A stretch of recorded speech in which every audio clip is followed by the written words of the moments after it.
Mon fils, tu vis depuis 2 ans dans une famille d'accueil. Toutes les 2 semaines, lorsque tu viens nous rendre visite et que tu dois repartir, j'ai le cœur brisé en 1000 morceaux.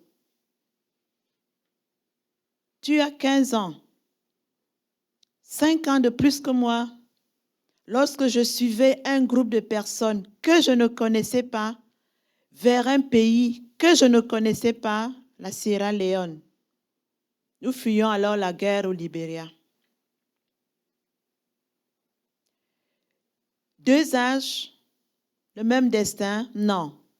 2 âges, des destins différents. À ton âge, je mendiais la nourriture dans les rues. J'aurais tout donné pour un morceau de viande entre 2 tranches de pain avec des rondelles d'oignons et de la tomate en purée. J'aurais tout donné pour un beau vêtement. Mon tricot de corps, délavé par les intempéries, n'avait plus de couleur.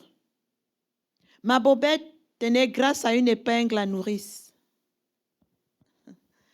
Lorsque tu me demandes de t'acheter des baskets à $150, je me dis, mais c'est le prix de la dot de ta mère. J'ai été incapable de la payer et légalement aujourd'hui, nous ne sommes pas mariés.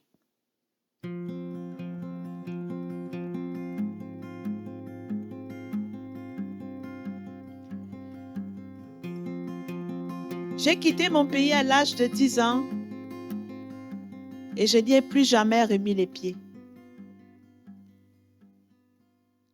Comme j'aurais aimé te raconter mon enfance sur les terres de mes ancêtres, où je me voyais grandir et mourir, je t'y voyais aussi. Jamais je ne nous aurais imaginé conversant dans une langue qui n'est pas la nôtre. Comme toi, j'ai été un garçon téméraire. Je grimpais aux arbres, je pataugeais dans les marigots en chassant les grenouilles.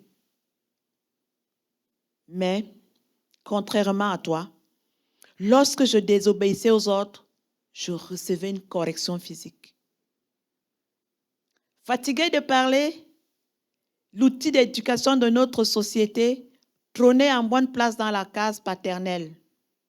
Son souvenir seul suffisait à nous rappeler les règles de vie communes. Malheureusement, cette méthode d'éducation, ta mère a voulu te l'appliquer et ton enseignante, chargée de t'instruire, mais aussi de te protéger, a fait un signalement à la direction de la protection de la jeunesse. Signalement. Signalement.